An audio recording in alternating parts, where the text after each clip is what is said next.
하나님의 말씀은 에베소서 3장 1절로부터 13절까지 말씀입니다.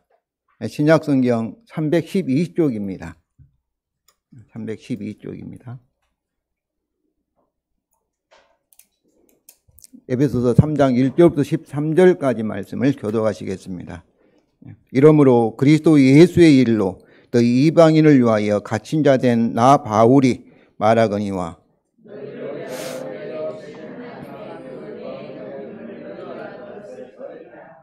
그 계시로 내게 비밀을 알게 하신 것은 내가 먼저 간단히 기록함과 같으니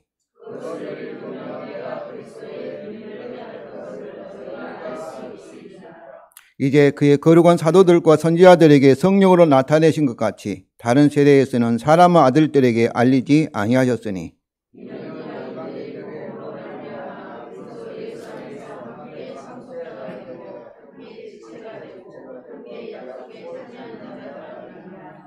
이 복음을 위하여 그 능력이 역사하시는 데도 내게 주신 하나님의 은혜의 선물을 따라 내가 일꾼이 되었노라.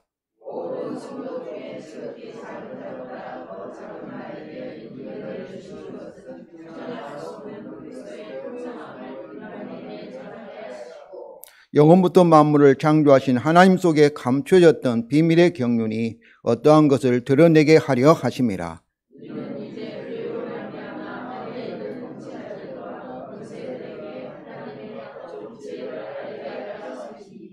곧 영원부터 우리 주 그리스도 예수 안에서 예정하신 뜻대로 하신 것이라.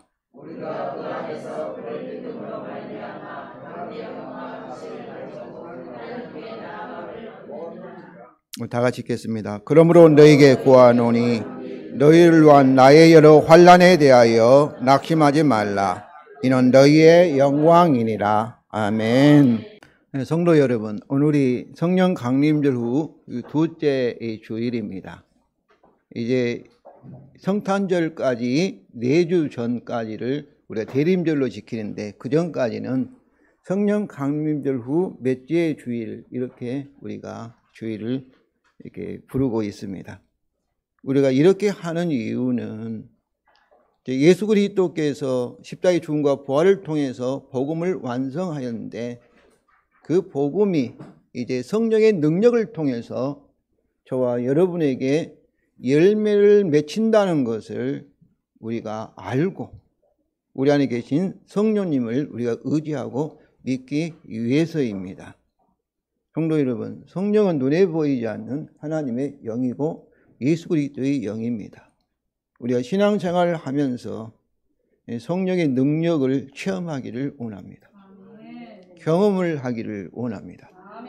이를 위해서는 성령에 대한 바른 이해뿐만 아니라 복음을 통해서 우리 자신이 누구인지, 우리 인생의 목적이 무엇인지, 또 우리가 살고 있는 이 환경을 어떻게 우리가 해석하고 이해할 것인지를 복음을 통해서 우리가 잘 바르게 이해를 해야 하기 때문입니다. 그래야만이 우리가 우리 가운데 계신 눈에 보이지 않는 성령 하나님을 바로 알고 또 확실하게 믿을 수 있습니다. 성도 여러분, 오늘 본문의 사도 바울을 통하여서 우리도 복음을 통한 바른 자기 이해를 하여서 성령의 능력을 체험하시고 경험하시기를 주님의 이름으로 축원을 드립니다. 첫째로 교회를 위해서 기도할 바울의 복음을 통한 자기 소개입니다. 1절이면 우리 다 같이 읽겠습니다. 이러므로 그리스도의 예수 일로 또 이방을 위하여 갇힌 자 된 나 바울이 말하거니와. 이렇게 여기서 이 갇힌 자 또 나 바울 있고 원래는 이게 말하거니와 이 동사가 생략되어 있습니다. 그래서 이 동사의 이 주어 생략 동사의 주어는 15절에 무릎 꿇고 비노니 이렇게 연결이 됩니다. 그러나 이 바울의 사도직을 설명하는 2절부터 13절을 우리가 삽입구라고 하는데 이 중간에 이렇게 삽입구인데 1절의 자기소개와 거의 같은 내용이기 때문에 우리말 성경은 원문에 없는 말하거니와 이 동사를 첨가하여서 2절과 직접 연결하고 있습니다. 바울은 여기서 자신을 그리스도의 예수의 일로 갇힌 자 된 나 바울이라고 소개합니다. 우리말 성경은 원문에 없는 이 일로, 이렇게 그리스도 일 때문에, 일을 위하여 이렇게 첨가해서 바울이 로마 감옥에 갇힌 이유를 이렇게 설명합니다. 이것은 틀린 해석이라고 볼 수 없지요. 이것은 그의 사역이 바로 그리스도의 일이다, 하나님의 선교다, 그리스도의 천상 사역이다라는 것을 분명히 하는 이 해석입니다. 그러나 원문은 그리스도 예수의 갇힌 자, 그리스도 예수의 제수라는 의미입니다. 바울이 로마 당국에 의하여서 감옥에 갇힌 것이 아니라 그리스도에 의해서 감옥에 갇히게 되었다는 의미입니다. 이것은 바울을 로마 제국을 포함한 그리스도께서 십자가의 죽음과 부활을 통해서 만물의 뭐가 되셨어요? 머리가 되셨기 때문입니다. 지금도 하나님을 대신하여서 하나님 보좌 우편에 앉아 계신 우리 주님께서 세상 우주를 통치하고 계심을 믿으시기 바랍니다. 뭐 전쟁이 일어나고 우리나라 쿠데타가 일어나고 뭐 어떠고 하는 것도 다 누구 손에 있어요? 주의 손에 있음을 아시기 바랍니다. 또한 그리스도 예수의 갇힌 자라는 의미는 바울이 그의 제수, 그의 종이 되었다는 의미입니다. 이것은 바울을 포함한 우리 모두의 그리스도가 주님이 되시기 때문입니다. 바울은 자신이 그리스도 예수의 갇힌 자 된 이유를 뭐라고 얘기하고 있습니까? 너희 이방인을 위하여라고 설명합니다. 이처럼 성도 여러분, 바울의 자기에는 이런 바울의 자기 어디서 왔을까요? 그것은 이름으로의 에서 왔습니다. 이름으로는 이것 때문에, 이것을 위하여, 그런 접속사인데 여기서 지시대명사 이것은 바로 앞절에서 2장을 가리키는 것이죠. 이것 때문에. 근데 1장 22절 하반절부터 23절은 그를 만물의 머리이신 그를 우리에게, 교회에게 주셨다. 또 교회의 머리로 삼으셨다. 교회는 그의 몸이니 만물 안에서 만물 충만케 하신 자의 충만함이니라. 이 말씀이 어떤 말씀이에요? 그리스도가 우리 주가 되시면 우리는 그의 몸, 그의 소유, 그의 종, 그의 제수가 되었다. 이 그런 말씀이에요. 곧 우리가 우리 주 예수 그리스도라는 복음의 내용을 고백한 것을 또 이렇게 표현하는 거예요. 성도 여러분, 우리 선한 목자교회의 주가 우리 주 예수 그리스도 있음을 믿으시기 바랍니다. 우리는 그와 연합된 그의 몸의 지체예요. 그가 머리시고 우리는 바로 그의 몸의 지체인 줄로 믿습니다. 이런 이해는 어디서 온 거예요? 2장에서 2장 1절부터 10절에는 은혜로 구원을 받았다, 은혜의 복음을 얘기하고 있고 2장 11절부터 21절까지는 뭐예요? 이방인들과 유대인들이 십자가로 이게 화평하게 되고 하나가 되었다. 하나님과도 하나가 되었다. 이 화평의 복음에 대한 것을 지시합니다. 그러므로 이런 이해는 바로 예수 그리스도의 복음을 통한 자기 이해인 것입니다. 고린도후서 4장 5절입니다. 우리 다 같이 읽겠습니다. 우리는 우리를 겸하는 것이 아니라 오직 그리스도 예수의 주 되신 것과 또 예수를 위하여 우리가 너희의 종된 것을 전파함이라. 이것은 바로 바울과 그의 동역자들이 전파하는 복음의 내용을 설명하고 있습니다. 만일 우리가 바울이 자기 자신을 전파한다면 무엇을 전파할까요? 만일 우리가 우리를 자랑한다면 우리는 무엇을 전파할까요? 아마 우리가 이 세상에 가진 것들을, 또 우리가 성취한 것들, 이것들을 아마 이렇게 전파하고 자랑할 것입니다. 그러나 우리의 복음은 그리스도의 십자가와 부활을 통하여서 그리스도 예수가 우리의 주가 되신 것입니다.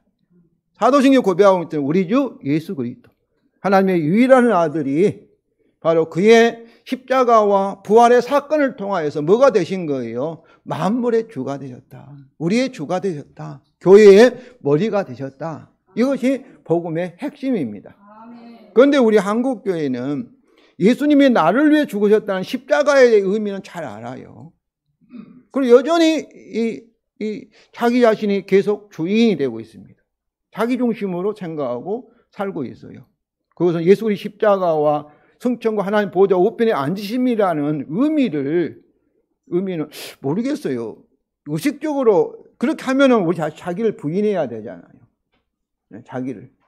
이것이 힘들어서 그거를 거부하고 있는가를 모르는데 다 교회에 열심히 기도하고 막 열심히 해도 다 자기 중심으로 이렇게 바라보고 있어요. 그러나 복음은 우리 사도신경이 고백하고 있는 것은 뭐예요? 예수 그리스도의 십자가 사건은 무엇을 위한 수단이냐면은 방법이냐면은 예수님이 우리의 주가 되시기 위한 사건이요, 수단이요, 방법이라는 것을 아시기 바랍니다. 그래서 바울이 전한 것은 그리스도 예수가 우리의 주가 되셨다. 우리의 머리가 되었다. 우리의 왕이 되셨다.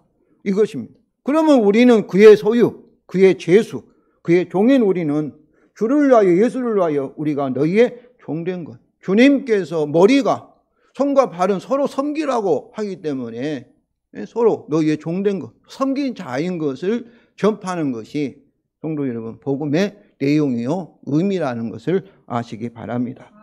성도 여러분 바울과 같이 복음을 통한 자기 이해를 분명하게 하시고 또 복음을 통해서 자기 소개도 이렇게 하시기를 바랍니다. 두 번째로 바울의 사도 직분의 소개입니다. 2절부터 7절인데요. 첫째로 바울은 그의 사도직을 너희를 위한 하나님의 그 은혜라고 설명합니다. 2절로 다 같이 읽겠습니다. 너희를 위하여 내게 주신 하나님의 그 은혜의 경륜을 너희가 들었을 터이라. 들었을 터이라 이 말씀은 아마 이 에베소서를 읽는 이 성도들이 바울을 직접 만난 사람도 있겠지만 만나지 않는 사람들도 있을 것입니다. 이 에베소서가 에베소 교회에만 주어진 서신이 아니라 그 지역에서 돌려보고 있는 이런 공람 서신이기 때문에 아마 소문을 통해서 바울이 사도가 이방인의 사도가 되었다는 것을 그들이 들어서 알고 있을 것이다. 그런 의미입니다. 그런데 여기서 이 경륜이라는 것은 오이코노미아인데 그 집안을 관리하는 것을 경륜이라 말합니다. 집안의 청지기, 집안 관리. 그래서 이 3장 9절이라는 1장 9절에 오이코노미아 하나님의 계획, 하나님의 경영 이런 이게 의미도 뜻도 있고 또 하나님이 바울에게 주신 우리에게 주신 하나의 직분, 우리의 오이코노미아를 우리의 저는 목사직 또 뭐 이렇게 장로직, 뭐 집사직 또 권사직 이런 직분들도 선교사 직분 또 이 오이코노미아 이 경륜이라는 그런 의미도 있습니다. 사도직 이 두 가지 해석이 있는데 우리는 여기서 직분으로 이해를 합니다. 고린도서 4장 1절에 보면은 이렇게 주보의 4장 1절에 사람이 마땅히 우리를 그리스도의 일꾼이 하나님의 비밀을 맡은 자 오이코노무스 맡은 자들로 여길지어다. 하나님 비밀을 맡은 청지기. 하나님 비밀이 뭐겠어요? 복음이지 않습니까? 복음을 통해서 우리를 구원하는 하나님 비밀 복음을 맡은 자 청지기를 곧 직분을 말하는 것이죠. 그런데 바울은 그의 사도직이 뭐라고 얘기합니까? 하나님의 은혜라 이렇게 설명합니다. 자격과 능력이 없는 자신에게 하나님께서 은혜로 주신 직분이다. 그런 말씀이죠. 로마서 15장 15절부터 16절에도 계속 이 은혜를 말하고 있습니다. 하나님이 자신에게 주신 이 은혜인데 이 은혜를 주신 이유는 뭐겠어요? 너희를 위하여 주신 것으로 이렇게 소개합니다. 이처럼 바울은 복음을 통하여 자신을 철저하게 타자를 위한 너희를 위한 존재라고 종으로 이렇게 이해를 한 것입니다.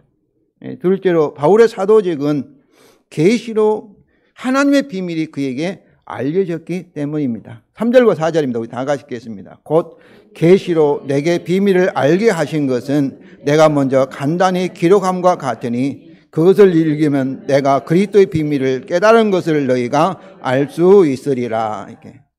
여기서 이 곧이라는 이 단어가 헬라어로 호티스입니다.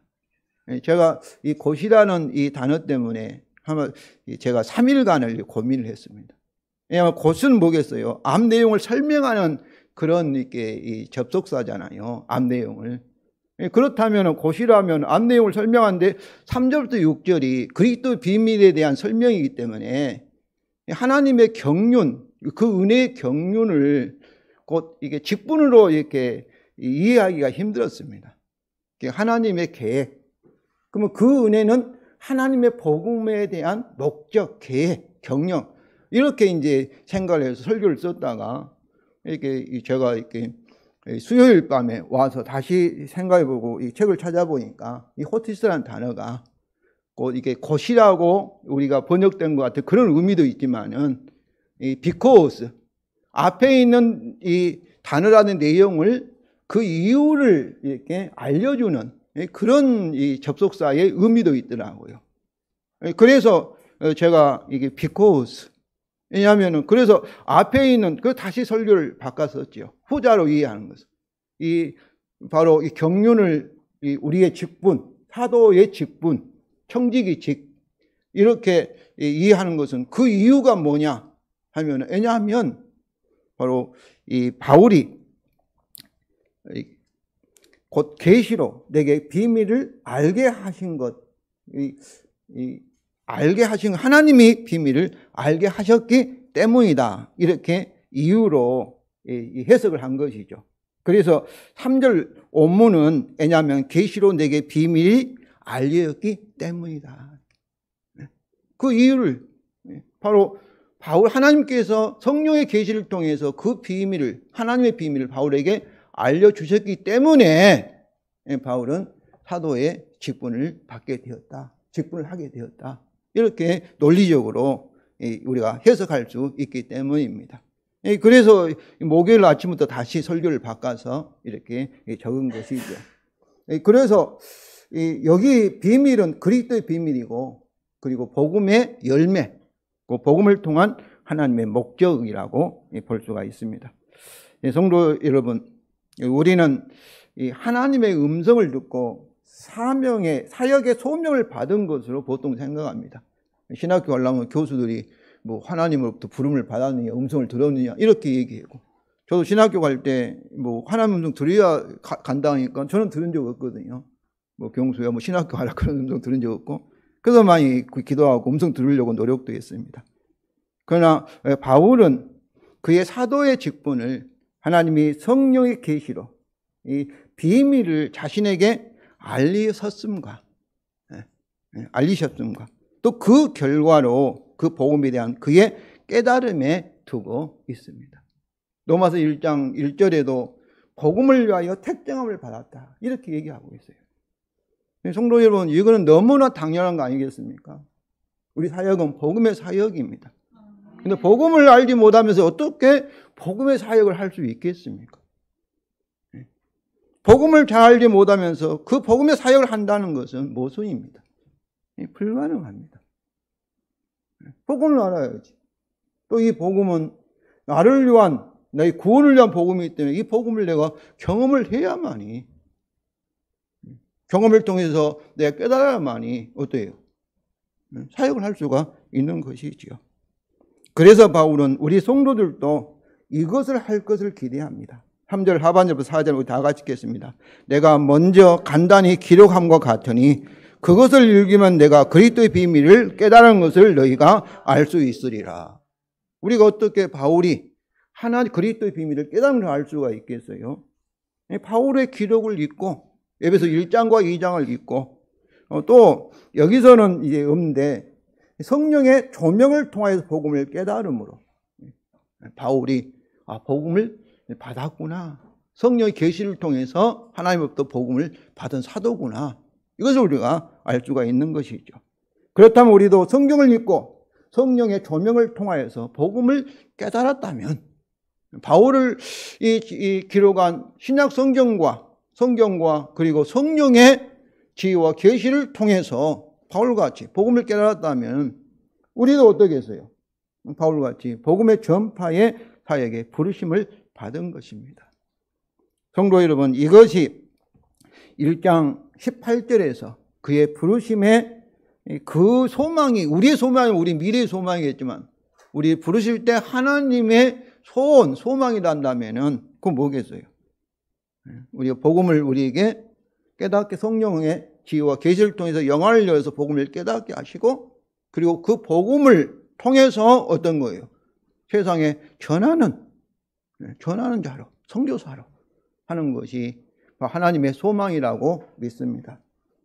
성도 여러분, 성경에서 하나님의 부르심에는 반드시 뭐예요? 부르심을 끝나지 않습니다. 부르심을 통해서 다른 사람을 부른 거예요. 하나님이 아브라함에게 복의 사람이 될지라 창세기 12장 2절과 3절에서 약속하시고 3절에 뭐라고 했어요? 세상에 있는 땅에 있는 모든 족속이 너를 통하여 복을 얻을 것이라는 이런 소명을, 사명을 준 거예요. 아담만 하나님부터 구원의 복을 받고 좋은 것이 아니라 복을 받은 이유가, 목적이 뭐예요? 아브라함을 통해서 세상에 있는 모든 족속에게 아담 같은 구원의 복을 전파하는 것이 하나님의 목적이었습니다. 소망이었습니다. 이것은 이스라엘을 선택해도 우리가 출애굽기 19장 5절과 6절에도 마찬가지입니다. 그들을 출애굽하신 목적은 하나님의 특별한 구별된 하나님 백성으로 소유로 삼고 그걸 뭐였어요? 바로 세상을 위한 하나의 거룩한 제사장 역할, 선교하는 백성의 역할을 하는 것이 하나님의 소망이었습니다. 하나님께서 다윗의 영원한 언약을 주신 그 목적도 다윗에게 영원한 왕권과 이 나라만을 주신 것이 아니라 사무엘하 7장 18절에는 그 언약이, 다윗의 언약 자체가 우리말은 사람을 위한 헌장이라고 얘기하는데 세상을 위한 하나의 이 헌장이다. 세상을 위한 하나님의 약속이다. 이렇게 되어 있습니다. 그럼 성도 여러분, 복음을 통해서 여러분을 구원하였다면 여러분은 복음을 알고 깨닫는 순간 이미 바로 이 세상을 위해서 파송된 선교를 위해서 존재한다는 것을 여러분이 아시고 믿으시기를 바랍니다. 셋째로 그리스도의 비밀의 계시와 그 목적입니다. 먼저 그의 비밀의 계시입니다. 5절입니다. 우리 다 같이 읽겠습니다. 이제 그의 거룩한 사도들과 선지자들에게 성령으로 나타내신 같이 다른 세대에 있는 사람과 아들들에게 알리지 아니하셨으니, 여기서 다른 세대는 구약 시대에는 이 그리스도의 비밀이 알려지지 않았다는 거죠. 이방인들도 그리스도의 복음을 통해서 참으로 구원을 받는다는 것을 알려지지 않았고, 그런데 이제는 어때요? 그의 거룩한 사도들과 선지자들에게 성령을 통해서 그리스도의 비밀이 계시되었다는 것이죠. 그래서 그 결과로, 그런데 여기서는 거룩한 선지자들과 사도들과 선지자들이 계시되었다는데, 이 거룩한 사도들과 선지자를 통해서 결국 누구에게 그 비밀의 계시 수신자와 전파자는 결국 모든 성도들입니다. 골로새서 1장 26절 27절에 주보에 있습니다. 우리 주보 다 같이 읽겠습니다.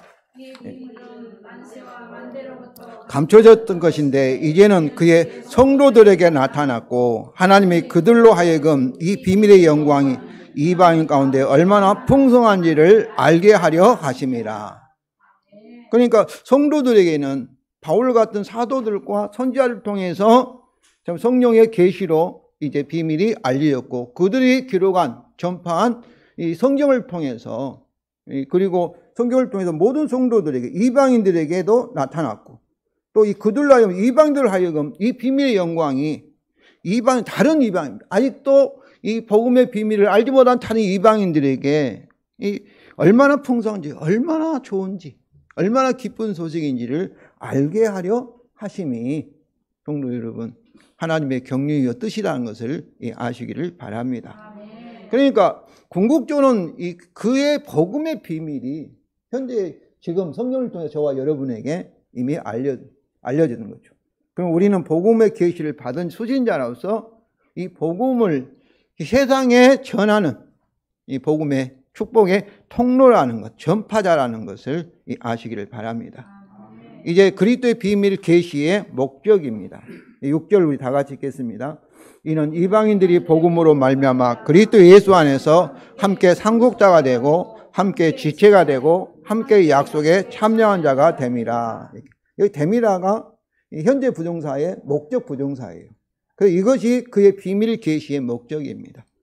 그러니까 구약 시대에는 알려지지 않았는데 이제 예수 그리스도의 십자가 죽음과 부활 후에 신약 시대에 나타난 것은 이방인들도 함께 누구와 함께 믿는 유대인들과 함께 후사가 된다는 것은 상속자가 되는 하나님의 아들로서 하나님이 가진 모든 것을 하나님 나라를 상속할 하나님 아들이 되고 함께 지체가 된다는 것은 그리스도의 몸인 이 교회의 몸에 동등한 지체가 되고 함께 이 약속에 참여가 된다는 것은 아브라함 언약과 다윗 언약 또 새 언약의 유대인들과 똑같이 동등하게 참여자가 된다는 그런 말씀입니다. 그런데 이것이 그리스도의 비밀의 내용은 전적으로 화평의 복음을 통하여입니다. 그리고 그리스도 예수 안에서입니다.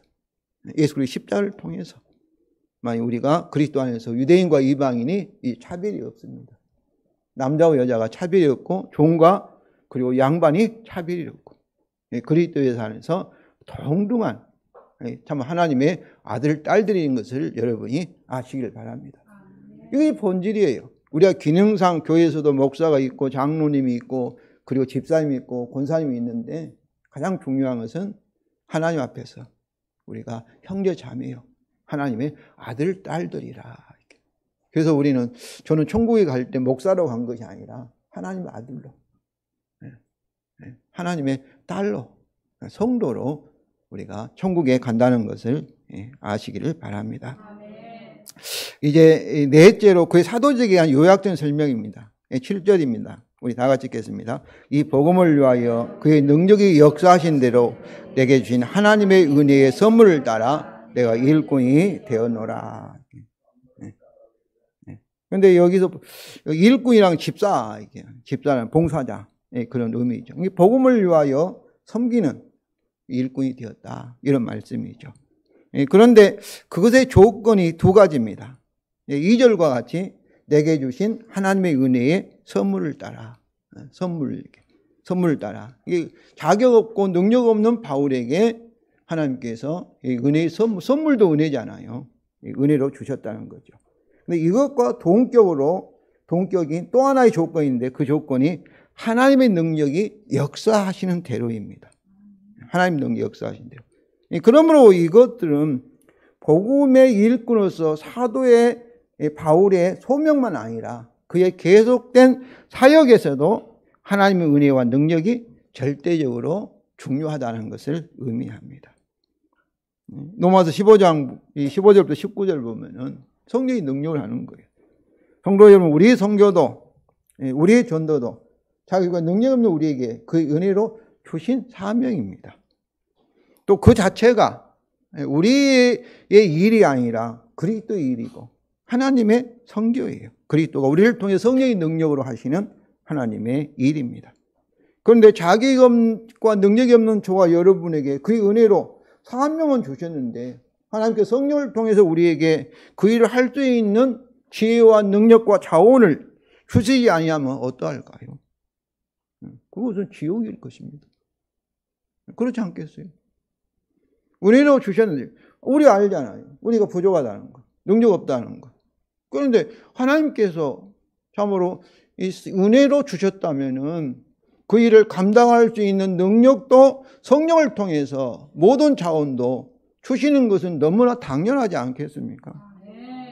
그러므로 이런 일은 있을 수가 없는 것입니다. 왜냐하면 우리의 새 언약의 사역은 오직 성령으로만이 가능하기 때문입니다. 힘으로 되지 않고 능으로 되지 않고 오직 여호와의 신으로 된다는 말씀도 있지 않습니까? 그러니까 우리 힘으로 하는 것이 참으로 우리의 사역이 아니라 자격과 능력 없는 우리를 통해서 하나님의 은혜로 하나님의 성령을 통한 능력으로 하는 것이 하나님의 선교, 우리의 전도와 우리의 참 봉사라는 것을 여러분이 아시기를 바랍니다.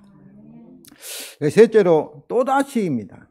그러니까 계속 반복된다는 것을 저는 이렇게 로마서 3장 오늘 본문을 읽으면서 느끼는데 바울이 이 은혜를 받은 목적과 그 결과입니다. 첫째, 이 은혜를 받은 바울의 자기 이해입니다. 우리 다 같이 읽겠습니다. 모든 성도 중에 지극히 작은 자보다 더 작은 나에게 이 은혜를 주신 것은 이 은혜는 직접적인 그의 사도 직분을 가리키지만은 더 나아가서 계시로 받은 그의 그리스도의 비밀, 그 3절부터 6절도 가리키고 있습니다. 이 은혜라는 것은 자격 없는 자에게 베푸시는 주시는 하나님의 호의거든요. 그런데 이 은혜를 아는 바울은 자신을 뭐라고 말합니까? 모든 성도 중에 지극히 작은 자보다도 더 작은 나라고 표현합니다. 이게 모든 성도 중에서 가장 작은 자로 자기 자신을 알고 있는 거예요. 우리가 고린도서 15장 부활장에서는 뭐라 했습니까? 모든 사도 중에서 가장 작은 자. 디모데전서 1장에서는 모든 죄수 중에서 뭐예요? 가장 악한 괴수라, 이렇게 자신을 보고 있는 거예요.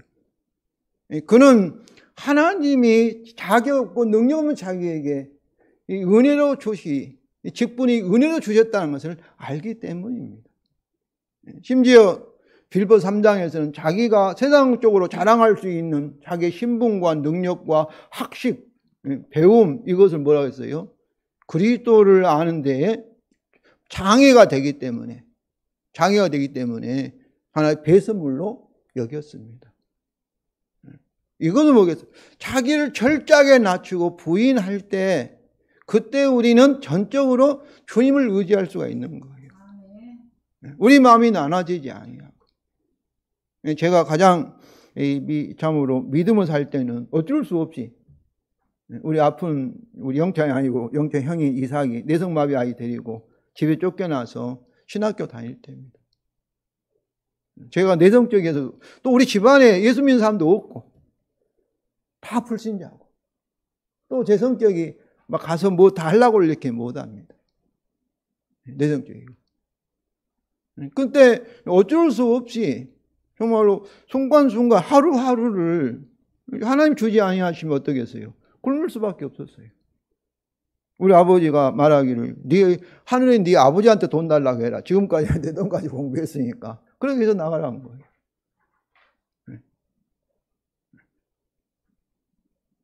그런데 그때가 가장 믿음이 좋을 때고 하나님 능력이 가장 나에게 나타날 때입니다. 성도 여러분, 저는 지금은 우리 성도들이 사랑도 많이 받고 사례도 주니까 그때 같은 믿음이 없어요. 그러나 그렇게 코너로 몰린다면은 어쩔 수 없이 자신을 의지할 수 없고 우리가 주님만을 믿을 수 있는데, 그때 그럴 가장 그 순간이 언제일까? 내 육신을 벗어버리고 천국에 들어갈, 세상을 떠난 순간이 아닐까 생각합니다. 그때는 친구도, 사랑하는 아내도, 또 자식들도, 또 우리 성도들도 없이 나 혼자. 그리고 주님이 내 손을 붙들고 영원한 천국으로 또 여러분을 인도하실 것. 그때가 가장 믿음이 좋을 때가 아닌가. 주의 능력이 가장 크게 나타날 때가 아닌가. 그래서 신학적으로 우리 개인적인 이 종말을 바로 우리가 육체의 죽음의 순간에 그때 우리 구원이 완성된다. 개인적인 종말의 시간이다. 이렇게 얘기를 하고 있습니다. 그러므로 성도 여러분, 복음을 통해 자기를 철저하게 자기를 부인하고 자기를 낮출 때, 그때 우리는 전적으로 우리가 주님을 의지하고 성령을 의지해서 성령의 능력이, 은사가 우리에게 강력하게 나타날 줄로 믿습니다. 아멘. 또다시 이건 자기 얘기인데, 바울같이. 그런데 참 제가 지난주에 2주 전에 제 동기들을 만났는데, 소위 강남의 유명한 교회 사역자들, 목사가 같이 신학교 공부했는데 우리 몸이 안 나온다는 거예요. 그래서 저는 아마 시간이 없으니까 바쁘니까 못 나오겠지 했는데, 이유가 그것이 아니다는 거예요. 뭐 강남의 사랑의 교회라든지 또 남서울 은혜교회라든지 무슨 뭐 온누리 교회라든지 그런 분들은 자기들은 이렇게 하나의 그 엘리트 의식이 있어요. 그리고 자기들끼리는 똘똘 뭉치고, 성도 사역자뿐만 아니라 성도들도 이민을 가도 온누리 교회는 온누리 교인들끼리, 사랑의 교회는 사랑의 교인들끼리 이렇게 뭉친다는 거예요. 다른 데 안 가는 거예요. 그러니까 서울에 이사를 가도 어때요? 부천이면 부천의 지부, 온누리교회 지부 이런 식으로 이렇게 모인다는 거예요. 그 얘기를 듣고 저는 깜짝 놀랐습니다. 정말 그들이 오늘 바울이 우리에게 말해주고 있는 복음을 알고 있을까? 바르게 그들이 안다면 그렇게 행동할 수 있을까? 저는 할 수 없다고 생각합니다. 그렇지 않겠어요? 이 은혜의 복음, 화평의 복음, 하나된 복음, 다른 성도를 위해서 하나의 그의 섬기는 타자를 위한 존재로서를 알려주는 이 복음의 진리를 안다면은 제가 이렇게 설교를 하도 내가 그러면 복음의 진리를 사냐면 그렇게 살지 못합니다. 그러나 이것이 저는 하나님이 세상을 창조했을 때 창조의 질서고 원리라는 것을 압니다. 피조물은 스스로 존재하지 않았고 스스로 존재할 수도 없고 피조물의 존재는 창조주를 위해서 또 창조주의 뜻에 따라 다른 사람을 유익을 위해서 하나님이 창조한 줄로 믿습니다. 이건 너무나 당연한 거예요. 여러분 자동차의 타이어 자체를 위해서 존재한다면 어떠겠어요? 내 마음대로 가겠다면 이번에도 타이어가 이렇게 어떤 트럭 가다가 덤프 트럭 가다가 타이어가 사람 다쳤지 않습니까? 빠져나가가지고. 타이어는 어떠겠어요? 자동차 바퀴는 전체를 위해서 봉사하도록, 전체를 위해서 헌신하도록. 그래야지 저희 타이어의 역할이 있지 않습니까? 그렇게 자동차를 만들면 그렇게 만든 거예요. 우리 존재도 마찬가지입니다. 이것이 창조의 원리이고 창조의 질서이고 이 진리예요. 이것이 또 복음이 죄로 인해서 이것이 파괴되어 창조주가 깨졌는데 예수 그리스도의 십자가를 통해서 이걸 다시 회복하시고 그리스도의 참으로 복음을 통해서 다시 우리가 바울과 같이 복음을 또 자기 이해를 하면은 나의 존재라는 것은 주님과 다른 사람을 위해 존재할 때 그때가 성도 여러분 가장 우리 인생이 의미가 있고 나를 위해서 유한 것이라는 것을 여러분이 아시길 바랍니다. 그때 가장 행복한 거예요. 또 그때 내게 가장 유익이 되는 거예요. 그렇지 않겠어요? 둘째로 바울이 이 은혜를 주신 목적입니다. 첫째로 청량할 수 없는 그리스도의 풍성함을 이방인에게 전하게 하시고 영원부터 만물을 창조한 하나님의 속에 감추었던 비밀의 경륜이 어떠한 것을 드러내게 하려 하십니다.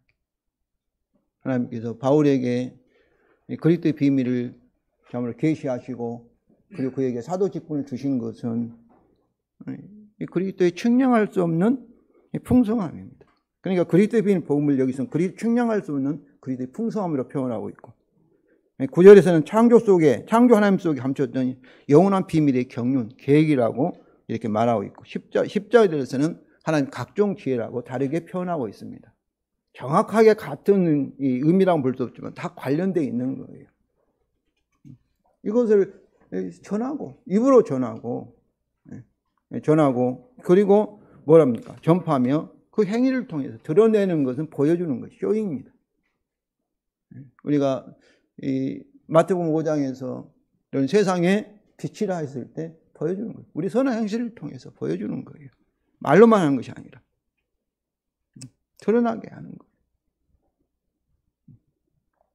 주께서 성령의 능력을 통해서 저와 여러분을 통해서 여러분의 가족에게 여러분 형제 자매 아직 믿지 않는 자들에게 우리가 좀 필요하면 우리가 전할 뿐만 아니라 보여주는 성령의 능력이 나타나기를 원합니다.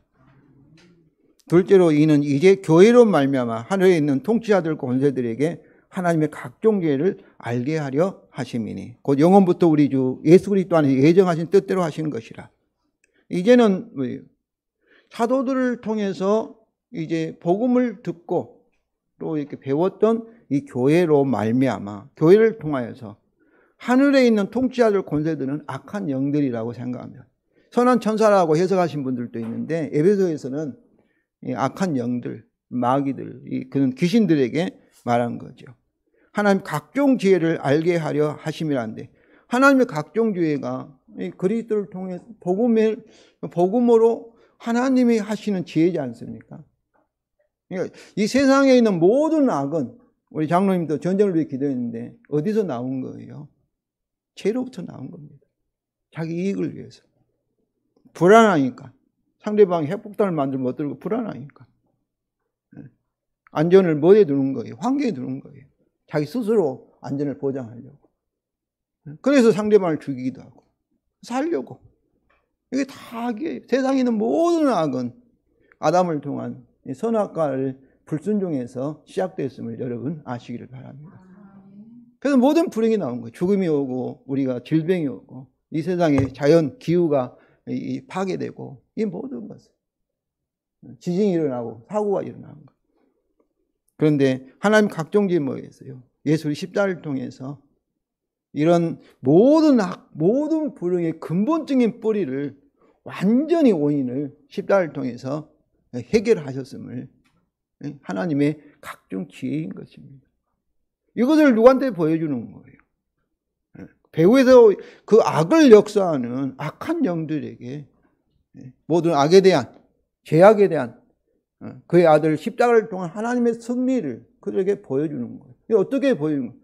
복음을 듣고 이제 서로 그들과 같이 막 싸우고 질투하고 막 미워하고 막 분열된 교회가 아니라 복음으로 하나 된 교회, 서로 사랑으로 뭉친 교회, 서로를 섬기는 하나님 창조 목적을 나타내는 그 교회 그 자체를 통해서 보여주는 거예요.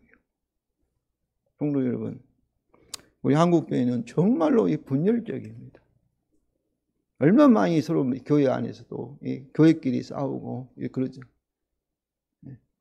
큰 교회는 돈이 넘쳐서 문제고 작은 교회는 목사님이 사례비가 없어서 운전을 하고 일을 하고 그렇게 살고 있지 않습니까? 이것이 어떻게? 그래서 세상 사람은 교회를 기업이라 가게 자기 장사한다 이렇게 얘기를 합니다. 그렇게 생각합니다. 어떻게 우리 교회 모습에서 참 예수 그리스도의 하나 되게 하는 하늘과 땅을 통일시키는 그리스도의 십자가의 그런 향기, 그런 모습을 우리가 보여주고 있습니까? 반기독교적이지 않습니까?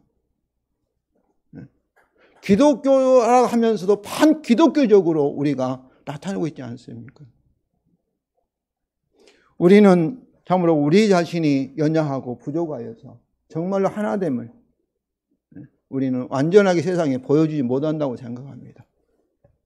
그래서 항상 그 일종의 이 작은 교회 목사지만은 하나님 앞에 죄송하고 성도들 앞에서도 참 내 부족함을 항상 이렇게 고백합니다.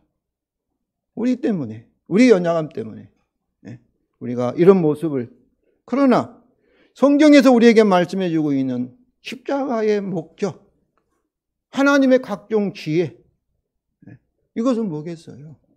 죄로 인해서 분열되어 있고 분리되어 있는 이 우주, 그 배후의 역사는 악한 영들이 있는 그들에게 하나님의 승리, 결론적으로 이 세상에 있는 근본적인 모든 악의 해결책인 하나님의 복음의 능력을 그들에게 보여주는 것. 그러기 위해서 우리는 기도하고 또 그렇게 겸손한 마음으로 회개하면서 하려고 노력을 해야 할 것입니다. 세 번째로 그 결과입니다. 11절이 다 같이 읽겠습니다. 우리가 그 안에서 그를 믿음으로 말미암아 담대함과 확신을 가지고 하나님께 나아감을 얻느니라.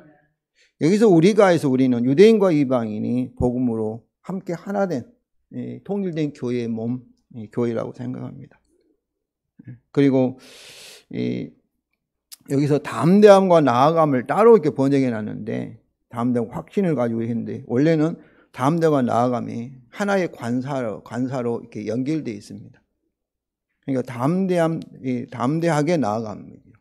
뭐 그렇게도 가지고 담대하고 나아감이 같이 붙어 있는 거죠. 그래서 바울의 이 은혜, 그를 통하여 전하며 드러낸 복음의 결과로 우리가 그리스도 안에서 그리스도를 믿음을 통하여 확신 가운데 하나님께 담대함과 나아감을 현재 가지고 있습니다. 빛과 같이 거룩하신 하나님을 이사야 선지자는 쳐다만 보았어도 나는 화로다 망했도다 이렇게 외쳤지 않습니까? 그런데 우리는 하나님께 담대하게 나아가서 담대하게 말을 할 수 있고 요구할 수 있고 또 가까이 갈 수도, 현재 가까이 갈 수 있는 것은 바로 예수 그리스도 안에서 그를 믿음을 통하여 우리가 어떻게 된 거예요? 빛과 같은 하나님같이 완전하고 영원히 빛과 같은 그런 존재가 되었기 때문입니다. 성도 여러분, 이것이 예수 그리스도의 십자가의 피로 하나님 앞에 흠도 없고 점도 없고 완전한 영원한 하나님의 아들, 딸들이 되었음을 여러분 아시고 내 자신을 의지할 것이 아니라 예수 그리스도를 의지해서 하나님과 화평을 누리시고 하나님의 면전에서 여러분이 즐거워하시기를 주님의 이름으로 축원을 드립니다. 이게 바울의 마지막 결론입니다. 13절입니다. 우리 다 같이 읽겠습니다. 그러므로 너희에게 구하노니 너희를 위한 나의 여러 환난에 대하여 낙심하지 말라. 이는 너희의 영광이니라. 바울은 그 여러 환난에 대하여 뭐라고 하지 않습니까? 낙심하지 말라고 권면합니다. 아마 이 에베소 서신을 받은 이 성도들이 바울의 이 염려하고 걱정하고 또 이 낙심도 아마 한 것 같습니다. 그러나 낙심하지 말라고 이렇게 얘기한 이유는 그 이유는 바로 바울의 여러 환난에 대한 해석이 세상의 것과 다르기 때문입니다. 바울은 복음을 통하여 그 환난을 뭐라고 해석합니까? 너희의 영광이라 이렇게 해석하라고 권면합니다.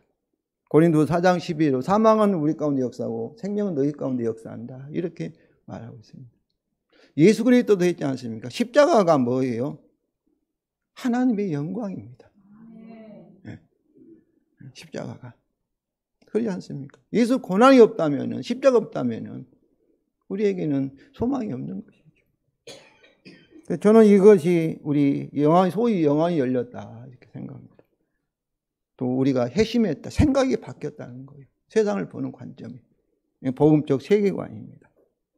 성도 여러분, 오늘 본문에서 복음을 통한 바울의 자기 또 그의 직분, 그의 환경 이해를 살펴보았습니다.